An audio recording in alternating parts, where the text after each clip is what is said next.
మళ్ళీ పుట్టడం అంటే చనిపోయి పుట్టడం కాదు, మారు మనసు పొందడం.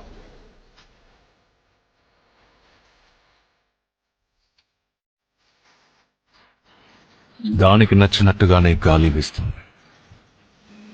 అది ఎక్కడి నుంచి వస్తుందో ఎక్కడికి పోతుందో మనకి తెలీదు. పరిశుద్ధ ఆత్మ మనల్ని తాకినప్పుడు కూడా అంతే. దేవుడు లోకాన్ని ఎంతగానో ప్రేమిస్తున్నాడు. అందుకే ఆయన తన కుమారుణ్ణి భూమి మీదకి పంపించాడు. ఆయన్ని విశ్వసిస్తే నీకు నిత్య జీవం లభిస్తుంది.